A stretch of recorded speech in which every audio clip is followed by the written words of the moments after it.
సమూహంలోకి నన్ను ఆహ్వానించినందుకు ముఖ్యంగా ధన్యవాదాలు. ఎందుకంటే దేశంలో మనుషులు సమూహంగా ఉండటం రాజ్యానికి ఇష్టం లేదు. సమూహంగా ఉండటం ద్వారానే మనుషుల్ని చంపేస్తున్నారు. సమూహంగా ఉండటం ద్వారానే ఉద్యమాల్ని అణచేస్తున్నారు. అందుకోసం సమూహంగా కళాకారులను, రచయితలను ఒకే వేదిక మీదకి తీసుకొచ్చినందుకు సమూహ నిర్వాహకులకు ప్రత్యేకంగా ధన్యవాదాలు. నా పేరు రేలారే ప్రసాద్. మాది గద్వాల, పాలమూరు జిల్లా గద్వాల తాలూకా దగ్గరలో మేడికొండ అనే విలేజ్, ఒక ఫ్యాక్షన్ విలేజ్ మా ఊరు. ఇదే నీట్గా హలో ఒక ఫ్యాక్షన్ విలేజ్ నుంచి రావటం జరిగింది. పాట అంటే ఒక 500 మిలియన్లు చూసిరు తెలుగు పాట. సో తెలుగులకు చాలా గొప్పతనం. ఈ పాటకు ఒక 5 లక్షల మంది రీల్స్ చేసిర్రు. సో మేము సెలబ్రిటీలం. ఈ పాట ట్రెండింగ్ 1లో ఉంది. సో మేము గొప్ప కళాకారులం అనేటోళ్ళనంతా చూసినప్పుడు, ఒకవైపు హిడ్మా చచ్చిపోతే ఆ 500 మిలియన్లు చూసినటువంటి పాట చేసినటువంటి వ్యక్తులు కానీ, ట్రెండింగ్ 1లో ఉన్నటువంటి వ్యక్తులు కానీ, సెలబ్రిటీలం అనుకునే ఎవ్వరు కూడా స్పందించారు. వాళ్ళ స్పందన అంతా సంపాదన, పేరు ప్రతిష్టల కోసమే ఉంది. సో మనుషుల కోసం కష్టపడేటోళ్లకు ఈ రాజ్యంలో ప్రస్తుతం విలువ చాలా తక్కువైంది. కనీసం పాట ఇప్పుడు మాలాంటోళ్ళు ఎక్కడో ఒక చోట పాడితే ఎక్కడ షేర్లు కావు, ఎక్కడ వీడియోలు పెట్టుకోరు. ఈడు ఎప్పుడు గివే పాటలు పాడతారా నాయన, గివేం పెట్టాలి, మంచి రిధం ఉండాలి, డాన్స్ చేయాలి, ఈ లైక్ మైండెడ్ పీపుల్ ఎక్కువైపోయారు. సరే, నా పాట ఎవరు పెట్టుకోకున్నా పర్వాలేదు, విన్న 100 మందిలో ఒక 2 మారినా సరే ఆ 2 కోసమే నేను పాట పాడతాను నిర్ణయించుకున్నా. కాబట్టి మొదటి నుండి అటువైపే ఉండి పాట పాడే ప్రయత్నం చేస్తున్నాను. అందుకోసం ఈ మధ్యకాలంలో అందశ్రీ మొన్ననే చనిపోవటం జరిగింది. అదేవిధంగా దేశమంతా ఒకవైపు హిడ్మా గారి మరణం, ఎవరికి దాన్ని తీసుకోలేకపోతున్నారు. మనం ఏడిస్తే ఆ పెయిన్ మనకు తెలిసేది, కానీ ఆదివాసీలు ఏడిస్తే ఈరోజు దేశమంతా తెలుస్తుంది. ఇప్పుడు ఆ ఆదివాసీల్ని కాపాడేది ఎవరు? కథం ఒక్కని కోసం, ఆ అనే పేర్లు గల 2 కోసం అడవుల్లో ఆదివాసీల్ని వెళ్ళగొడుతున్నటువంటి రాజ్యం మీద మనం ప్రశ్నించకపోతే ఇంకెందుకు? అడగవే అమ్మా, ఈ భారతదేశం వెలుగుతోందట, అడగవే అమ్మా. నేనడిగితే ఎన్కౌంటరు, నేనడిగితే ఒక నక్సలైటు, నేనడిగితే ఒక దేశద్రోహి, నేనడిగితే ఒక ఊపా కేసు, మీరడిగితే ఏమంటారో? అడగవే అమ్మా, అడగవే అమ్మా, ఈ భారతదేశం వెలుగుతోందట, అడగవే అమ్మా. కలిగినోళ్ళ కలికి మేడకెదుటే మురికివాడ, కారులోన దొరల హోరు, కాలె కడుపుతో తిరుగునొకరు. ఇదే నా దేశం మారిన తీరు, చూడవే పేదల కలిపోరు, రాజ్యముల రాజకీయ జెండాలు తప్ప మరేది మారలే. అడగవే అమ్మా, ఈ భారతదేశం వెలుగుతోందట, అడగవే అమ్మా. ఉన్నవాడు మేడ మీద మేడలెన్నో కట్టుకుంటే, పేదవానికి ఉన్న నీడ నేల కూలి చెదురుతుంటే, ఇవే నా మార్పుకు ఆనవాళ్ళు, అప్పులతో నెత్తిన ఎత్తిరిరాళ్ళు, కోట్లలో మునుగుతున్న దేశాన్ని నేను, కోట్లలో మునుగుతున్న దేశాన్ని నేను, అప్పులలో మునుగుతున్న రాజ్యాన్ని నేను, ప్రశ్నిస్తే నేరమే. అడగవే అమ్మా, ఈ భారతదేశం వెలుగుతోందట అడగవే అమ్మా.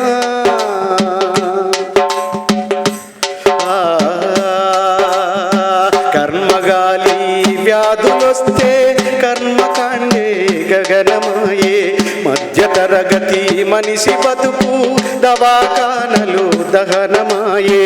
కర్మగాలి వ్యాధులొస్తే కర్మకాండే మార్గమాయే, మధ్యతరగతి మనిషి బతుకు దవాఖానలు దహనమాయే. ఓటుకే పరిమితమైనదే జన్మ మావా, ఓటుకు పరిమితమైనదే జన్మ, ప్రాణముకు విలువన్నదే లేదమ్మా. ఆ ఓటుకు పరిమితమై సరే మేము వేసే ఓటు నిజంగా నేను వేసిన నాయకునికే పోతుందని సంతోషపడటానికి కూడా లేదు పరిస్థితి. ఎవరికి వేస్తే ఎవరికి పోతుందో తెలియదు. వాడు ఆ ప్రాంతంలో 10,000 మందికి తెలియదు కానీ 1,00,000 ఓట్లు వస్తున్నాయి, ఎట్లా వస్తున్నాయి అసలు తెలియదు. ఆంధ్రాలో మరీ ఘోరం, 21 చోట 21 గెలుస్తాడు వాడు. వాళ్ళకు ఓటు హక్కులే ఉండవాలి నమ్మేటోళ్ళకు. ఓటుకే పరిమితమైనదే జన్మ, ప్రాణముకు విలువన్నదే లేదమ్మ. మార్పుకు పునాదోలే ఈ శవాలన్నీ వేస్తారో అడగవే అడగవే అమ్మా. ఈ భారతదేశం వెలుగుతోందట అడగవే అమ్మా. అందుకోసం సమూహం ద్వారా మనం ఈ సమాజానికి ఇవ్వాల్సిన సందేశం, చివరి దశలో ప్రజాస్వామ్యం చెదిరిపోయే ప్రజాస్వప్నం, శిథిలమవుతున్న చిగురు తొడిగే దశలో దేశం శిథిలమవుతున్న మాట సత్యం. అర్థమే లేనిది అర్థమే లేనిది భారతావని రుణాలకు పెట్టని పేరైందమ్మా. శ్మశానమైన ప్రశాంతమెంతో మన దేశము ఘోరమే అడగవే అమ్మా. ఈ భారతదేశం వెలుగుతోందట అడగవే అమ్మా అడగవే అమ్మా. ఈ భారతదేశం వెలుగుతోందట అడగవే అమ్మా. నేనడిగితే ఎన్కౌంటరు, నేనడిగితే ఒక నక్సలైట్, ఒక అర్బన్ కేసు, ఒక ఊపా కేసు, ముఖ్యంగా ఈ బత్తాయిలకు నేను ఏందో కూడా తెలియనటువంటి కేసులు. మెర్సీ యొక్క వ్యాసం రాసిన, కవిత్వం రాసిన మనుషుల మీద ఇష్టం ఉన్నట్టు దాడి చేసేటటువంటి ఈ రాజ్యంలో ఏమవుతుంది? అందుకోసం పెద్దోళ్ళు చెప్పిర్రు, మేము పాట పాడితేనే మీరు నక్సలైట్లు అనుకుంటే మేము పాటలు పాడటానికి సిద్ధంగానే ఉన్నాం రా నాయన. ఎంవి రమణ సార్ పోస్టులు చాలామంది ఇక్కడ ఫేస్బుక్లలో ఉన్నటువంటి మిత్రులు చాలామంది ఉన్నారు. ఎంతో కొంత ఇటువైపు నడిచి నలుగురు ఉన్న కాడ కనీసం 4 మంది పేదోళ్ళ కోసం పాట పాడాలనే తపన ఇటువంటి పెద్దోళ్ళ నుంచి నేర్చుకున్నది, ఇటువంటి సమూహాల నుంచి నేర్చుకున్నది. అడగవే అమ్మా. ఈ భారతదేశం వెలుగుతోందట అడగవే అమ్మా.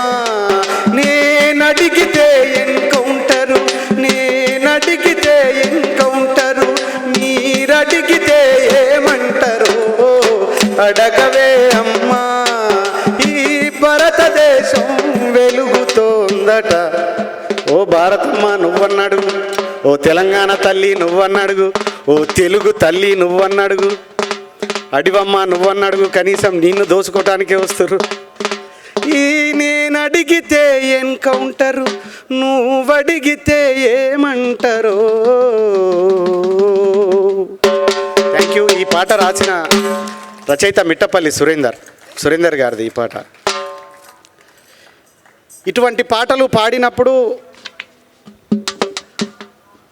10 మంది వింటారు, దాంట్లో ఒకరు కంపల్సరీ స్పందిస్తారు, ఫోన్ చేస్తారు. 100 మంది స్పందించారు, కానీ ఆ 10 మంది కోసం పాడిన సాటిస్ఫాక్షన్ ఇంకొక పాట రాయటానికి, ఇంకొక పాట పాడటానికి ఉపయోగపడతాయి. ఎందుకంటే నేను కూడా వచ్చింది అదే పేద బతుకు నుంచి కాబట్టి. ఏసీ రూమ్లలో కూర్చొని లక్షల రూపాయల పైసలు తీసుకొని పాట రాయించి అది పెద్ద కథనమేం, పెద్ద గగనమేం కాదు. కానీ ఆ ఏసీ రూమ్లలో రాసినటువంటి అక్షరాలు ప్రజలను ఆడిస్తాయి కానీ ఆలోచింపజెయ్యేవి. మట్టిలో నుంచి వచ్చినటువంటి పదాలు, మట్టిలో నుంచి వచ్చినటువంటి మనుషుల యొక్క చరిత్రలు, బతుకులు రాయాలంటే కానీ మనం కూడా మట్టి మనుషుల వైపే ఉండాలనేది చాలాసార్లు విన్నటువంటి సందర్భం. ఒక్కర ఇద్దర లెక్కకే అందరూ అమరులు ఎందరో నమ్మ, ఒకటాన రెండన ఎన్నెన్ని ఘోరాలు భరించనే అడివమ్మ. ఒక్కర ఇద్దర లెక్కకే అందరూ అమరులు ఎందరో నమ్మ, ఒకటాన రెండన ఎన్నెన్ని ఘోరాలు భరించనే అడివమ్మ. పల్లె తల్లిని వీడిన వాళ్ళను పావురంగా సాదుకుంటది, కన్న తల్లిని మరిసినోళ్ళను గావురంగా పెంచుకుంటది. న్యాయమొక్కటే రక్షించమంటూ ఉద్యమాన్ని నూరిపోస్తది. పురిటి నొప్పుల తల్లి కన్నా అడవి తల్లి మనసు గొప్పది. బాధ్యతల్లో తండ్రి కంటే అడవి తల్లి పాత్ర పెద్దది. అర్ధరాత్రి శత్రువు వస్తే ఎండిన కులాలికిడి చేస్తుంది. పాడు శకునం కంటబడితే పక్షితోని కబురు పంపుతుంది. పురిటి నొప్పుల తల్లి కన్నా అడవి తల్లి మనసు గొప్పది. మానని గాయాల మానాల హింసల ఎదకోత అనుభవించింది. నల్ల మల్ల అడవి నుదుటిపై దిద్దిన రక్తాన్ని కళ్ళ చూసింది. మానని గాయాల మానాల హింసల ఎదకోత అనుభవించింది. నల్ల మల్ల అడవి నుదుటిపై దిద్దిన రక్తాన్ని కళ్ళ చూసింది. రాజ్యమేలే నేతల చేతిలో రక్తసిక్తంగా మారింది అడవి. రాజ్యమేలే నేతల చేతిలో రక్తసిక్తంగా మారింది అడవి. రామచిలుకల కంటాలు నులిమేస్తే కంట నీరు తీసింది తల్లి. రాజ్యహింసను కొల్లగొట్టాలని ఆయుధాలనిచ్చింది జమ్మి. పురిటి నొప్పుల తల్లి కన్నా అడవి తల్లి మనసు గొప్పది. బాధ్యతల్లో తండ్రి కంటే అడవి తల్లి పాత్ర పెద్దది. కడుపులో పెట్టుకొని కాపాడుకున్న కొడుకుల్ని గాల్చివేస్తుంటే కొయ్యూరు అడివమ్మ కొంగులో తెచ్చుకొని గుండెల్లో చితి పేర్చుకుంది. కడుపులో పెట్టుకొని కాపాడుకున్న కొడుకుల్ని గాల్చివేస్తుంటే కొయ్యూరు అడివమ్మ కొంగులో తెచ్చుకొని గుండెల్లో చితి పేర్చుకుంది. బిడ్డలెందరో నేల కొరిగినా కడుపు కోత సంద్రమైనా లోకం నింగినంటినా రక్తపాతం ఎంత జరిగినా రాజులేని రాజ్యం వచ్చేదాకా పోరుకు పురుడు పోసానంది. పురిటి నొప్పుల తల్లి కన్నా అడవి తల్లి మనసు గొప్పది. బాధ్యతల్లో తండ్రి కంటే అడవి తల్లి పాత్ర పెద్దది. పురిటి నొప్పుల తల్లి కన్నా అడవి తల్లి మనసు గొప్పది. బాధ్యతల్లో తండ్రి కంటే అడవి తల్లి పాత్ర పెద్దది. ఇది అడవి బాధ కాదు, మనందరి బాధ. ఎందుకంటే మనం ఈ సమూహంగా కూర్చున్నాం అంటే ఎంతోమంది మహనీయుల త్యాగం ఉంది కాబట్టి తెల్లంగేసుకొని మైక్ ముందు మాట్లాడుతున్నా. సమూహం అన్నప్పుడు అక్షరాల ఒక వేదిక. ఈ దేశానికి 4 అక్షరాలు అందించిండు కాబట్టి బాబాసాహెబ్ నేను ఇక్కడ బతికున్నా, ఇక్కడ నిలబడ్డా అనేది తెలుసుకున్నాం. అందుకోసం ఒకరి త్యాగాన్ని తక్కువ చేయకుండా చూస్తేనే సమాజం. ఎందుకంటే ఎవరి పంతా వాళ్ళది, కానీ రెండు కూడా ప్రజల కోసమే అనేటటువంటి లైన్ చాలా ఇంపార్టెంట్. అందుకోసమే చర్చికెళ్ళి యేసయ్యను ఎంత మొక్కుకున్నను, కన్నీళ్లతో కాళ్ళు కడిగి కనులకద్దుకున్నను, చర్చికెళ్ళి యేసయ్యను ఎంత మొక్కుకున్నను. కన్నీళ్లతో కాళ్ళు కడిగి కనులకద్దుకున్నను, దళిత జీవితాల్లో వెలుగు రాలే కదా, దళిత జీవితాల్లో వెలుగు రాలే కదా, తరతరాల దారిద్ర్యం పోలే కదా. మార్చలేదు మన బతుకులు భువిలో ఏ దేవుడు, మన చీకటి పల్లెల్లో సూర్యుడు అంబేద్కరుడు. మార్చలేదు మన బతుకులు భువిలో ఏ దేవుడు, మన చీకటి పల్లెల్లో సూర్యుడు అంబేద్కరుడు. కాషాయపు జెండనెత్తి భుజాలపై మోసిన, త్రిమూర్తులను గుండెలోన నిత్యం పూజించిన, ఆ రాముడు శ్రీకృష్ణుడు ఏ శివుడు మార్చలే, ఆ దేవుళ్ళే మన భవితను బానిసలుగా చేసిరి. మార్చలేదు మన బతుకులు భువిలో ఏ దేవుడు, మన చీకటి పల్లెల్లో సూర్యుడు అంబేద్కరుడు. మహమ్మదీయ మతం మారి మసీదుకే వెళ్ళిన, అల్లాకే అంటరాని జాతుల కథ చెప్పిన. మహమ్మదీయ మతం మారి మసీదుకే వెళ్ళిన, అల్లాకే అంటరాని జాతుల కథ చెప్పిన. చంద్రవంక నుండి దిగిరాలే కదా, చంద్రవంక నుండి దిగిరాలే కదా, అతి శూద్రుల విన్నపాలు విని బతుకులు మార్చలేదు మన బతుకులు భువిలో ఏ దేవుడు, మన చీకటి పల్లెల్లో సూర్యుడు అంబేద్కరుడు. భారత భవిష్యత్తు మార్చెను మానవతా మూర్తిగా, భారత రాజ్యాంగమిచ్చి మన బతుకు మార్చెగా. గుడి మసీదు చర్చీలకు రాజ్యాంగమే రక్షణ, గుడి మసీదు చర్చీలకు రాజ్యాంగమే రక్షణ. దేవుడనే వాడి నుదుటి రాత మార్చినాడుగా, మార్చలేదు మన బతుకులు భువిలో ఏ దేవుడు, మన చీకటి పల్లెల్లో సూర్యుడు అంబేద్కరుడు. వేల ఏండ్ల మన ఎతలను వినలే కదా ఎవ్వరు, వేల ఏండ్ల మన ఎతలను వినలే కదా ఎవ్వరు. విన్న కూడా సాటిరారు, విన్న కూడా సాటిరారు అంబేద్కరుకెవ్వరు.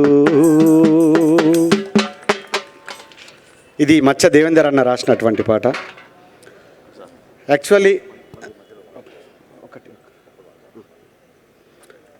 ఈ ప్రోగ్రామ్కి వచ్చే ముందు నేను చాలా ఏళ్ల క్రితం మిట్టపల్లి సురేందర్ రాసినటువంటి పాటనే 2010 ఆ ప్రాంతంలో బాలగోపాల్ సార్ పాట నాకు బాగా ఇష్టమైనటువంటి పాట. బాలగోపాల్ సారు రచనలే ఈ సమూహాన్ని ఈ సమాజాన్ని నడిపిస్తున్నాయి, కానీ బాలగోపాల్ సారు పాటలలో చాలా తక్కువ ఉన్నాడు. బాలగోపాల్ సార్ పాట మిట్టపల్లి సురేందర్ అన్న రాసినటువంటి పాట ఒక్కసారి.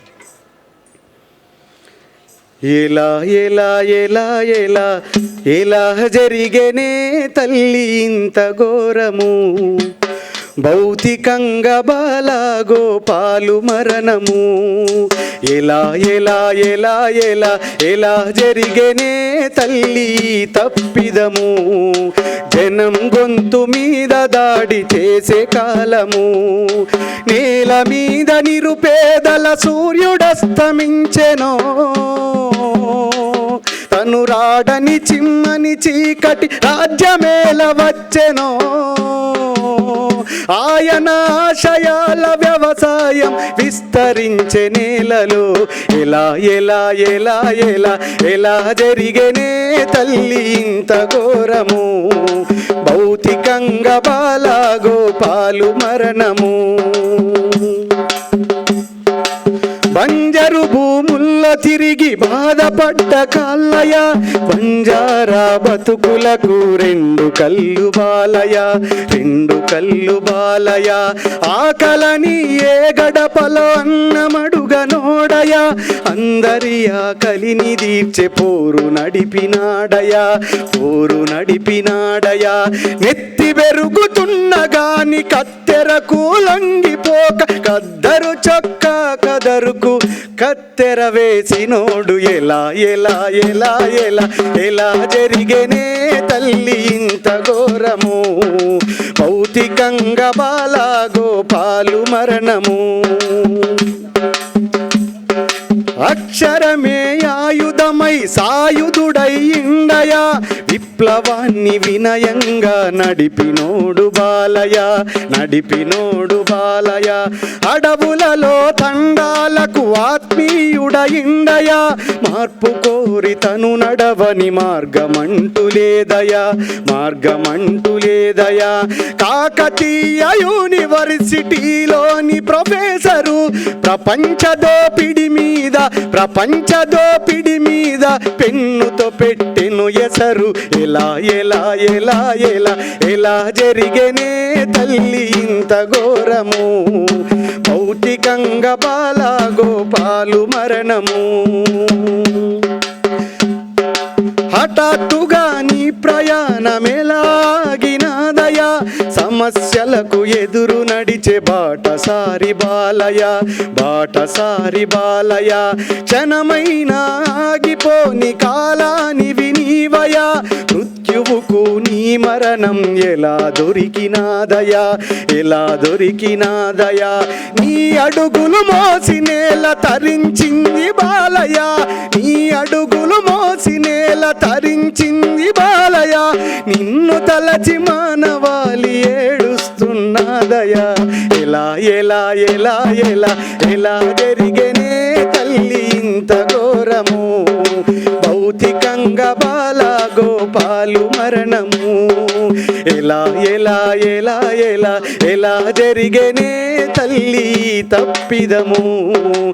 జనం గుండె మీద దాడి చేసే కాలము.